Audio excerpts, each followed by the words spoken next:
Welcome to 5 Minute Fridays. My name is Jim Putnam. In this video, we're going to talk about how we prep for our vegetable garden and our annual beds here in the Raleigh, North Carolina garden. If you followed along with the HortTube channel, we do a lot of annual flowers, most of which we start from seed, and we're going to be doing a ton of seeding videos on the channel this spring because we're doing more than ever from seed. And same thing with our vegetable garden.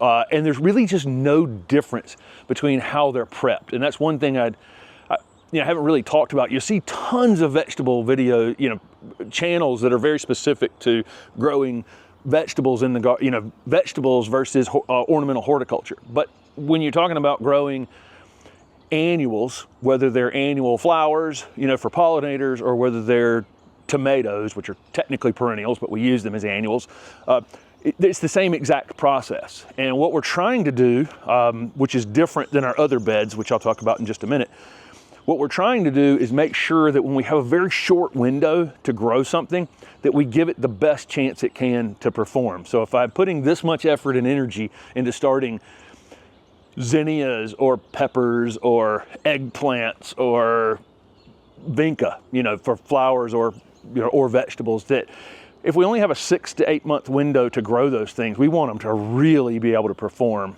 during that period of time. So we treat those beds differently here in the garden.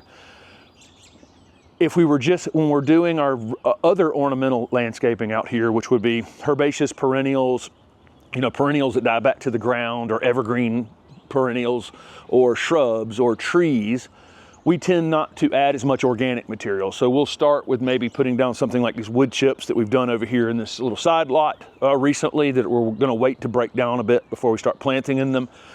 Or start with a little bit of compost or more mulch, or plant directly into the soil. There's nothing wrong for most people just planting directly in the soil without doing a whole lot of amending on those things. But when we jump over to this little short window items, we do want to improve the soil quite a bit. We have a lot of bulbs planted in our annual borders, and we've waited a little bit too long. In fact, our tulips are coming up over here in 2 of our main annual borders, and they're this tall. And now I can't really compost it. I meant to do this 2 or 3 weeks ago, and I would have been able to compost it, and then the bulbs would have had no problem pushing up through that. But I've let them get up a little too high, so I'm really getting on it now before others start to pop up. We're using that Soil3 Compost, but of course you can make your own compost. You can use mushroom compost. You can use cow manure. You can use whatever compost you want to use. We also had some pine bark soil conditioner that we had initially added out here as well. And so that pine bark is a chunkier, if I get down in this mix, you can see pine bark here. There's some chunky pieces that haven't broken down at all right there. That's a little bit larger than the normal pine bark I use, but just for demonstration purposes, there's some pine bark here. That pine bark helps with some drainage. We have a clay-based soil here. And so when I'm thinking about, I'm taking my annuals, my vegetable garden back there and this, and I'm elevating them just a bit by adding this material on top of it. So whether I had clay soils or sandy soils or whatever, I'm really just kind of growing my annuals up above, whatever that thing is, down below. And I'm kind of a little bit erasing my native soil somewhat, but we have that clay down there where they can root down there and there's good nutrients available to my plant. So I like the clay, but again, if I'm trying to get as much as I can get out of something in 6 to 8 months, I don't want it growing fully in that clay, because it'll just take too long for it to get going during the growing season, where it can just root out into this material super, super easy, and then it can get down to the clay in a month or so with some roots and get those nutrients pulled up into the top of it. But I don't treat, again, the vegetable garden any different than this. What I initially did though, and this is, I've always said tilling is killing. I should make a t-shirt that says tilling is killing, because when you flip the soil over, you kill a lot of the life that you've created in the time that you've been gardening in that space. If I take this area over here that's been under mulch for 4 or 5 years, and I run the tiller through it, or I pull the mulch back and run the tiller through it on a hot day, sun's out, I'm gonna kill everything in that soil. But initially, if you're moving into a new home and or you're creating a new garden space, a new annual bed next to a sidewalk, or a new place where you want to grow tomatoes or peppers or whatever the heck you want to grow in your vegetable garden, I would till it. And that's what we did in these spaces. These spaces were initially tilled pretty deep. okay? Because I wasn't killing any life because there was no life there, okay? I was just trying to get it where it was broken up some, aerate that soil down there a little bit, and then we came in here and put this bark and compost layer on top of it. And now we just don't till it anymore. We finish the season, we pull up our annuals by the roots, and then we take and put another thin layer of compost across the top of it for the next season. And that's where we are out here. And I pick up some of the tags that I had left out here the year before at the same time. But that's it. It also makes them, it also looks a little neater, right? I don't pick up my leaves. So I put the compost right over the leaves. The leaves will break down with that compost during the season. Maybe when I go in here and plug in a few of my annuals that we'll have from trays, little plugs, I might find a leaf or two that's where it's a little too thick and I might toss it to the side, but I just don't think about it. I'm not gonna we leave the leaves in the garden. This time of year, we come and put a little compost layer over the areas that are going to be flowers for this year. And the rest of it, we put wood chips as our path. So this is wood chips that we just put down here, but I haven't raked out yet. This will be where these tulips are coming up as more annual. So this will be compost. And then this area over here will get hardwood mulch.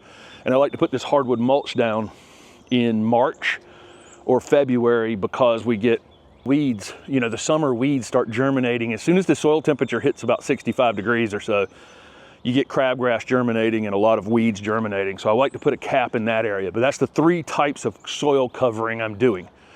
This is for, God, I really want to get a lot out of this year. That's compost, right? That's going to be my vegetable plants and my annuals.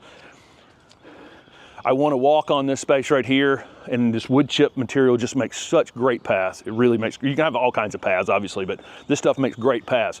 If I want to start a new bed someplace for whatever it is, these wood chips work as well. And then I use the hardwood mulch, you know, which can be whatever, brown mulch, black mulch, red mulch, purple mulch, alien, Martian mulch, whatever mulch you use, as long as it's an organic material, it will break down in time, whatever you're drawn to. But we typically use triple shredded hardwood mulch. It's undyed. It breaks down rather quickly, which some people won't like, but I like for the soil to eating that mulch and feeding my plants with the nutrients that are in that mulch. But that's the thought process about prepping these annual beds. Number 2 things from this video: there's no difference between growing flowers and vegetables. There's just no difference whatsoever. And number 2, you do want to add material back in here, because the vinca that was here last year used up a lot of nutrients. And I mean, if you were here for our open garden, we have an open garden event every year. If you were here for that, this was just pure color through here. And I need to replace a little bit of that, a little bit of those nutrients that get lost, plus a little bit of compost that comes out with the, you know, when you pull the annuals out at the end of the season, that kind of thing. There you go. That's our prep for an annual bed space. So if you're your vegetable garden, if you're going to be doing, for us, our frost-free date is April 15th, or our average last frost date is April 15th. That's when we'll put our vegetables in. That's when we'll put our annual flowers in. So here at the beginning of February, I'm getting a cap on these spaces. I'm hoping to prevent some weeds. That weed germination period is in between now and April 15th. And so I don't want this space to be covered in weeds at the time I'm about to plant. So this is why it's a good time of year to put this cap in, prevent sunlight from getting down to those weed seeds that are down below it, and anything germinating between now and then. That'll prevent me from having to do a lot of work to get started on this. And I'll put down, so the first year we probably put down 2 to 3 inches of organic material here. It was bark and compost. And now I'm putting about 3/4 of an inch to an inch of new compost each season on my vegetable garden and my other annual borders. So that's it. That's a long 5-minute Friday to talk about. There's really not a lot of difference between, or very little difference between, growing vegetables and annual flowers in your garden. The main difference between those and everything else in your garden is that we're really trying to push these and get as much out of them in a season as we possibly can. Thanks for watching.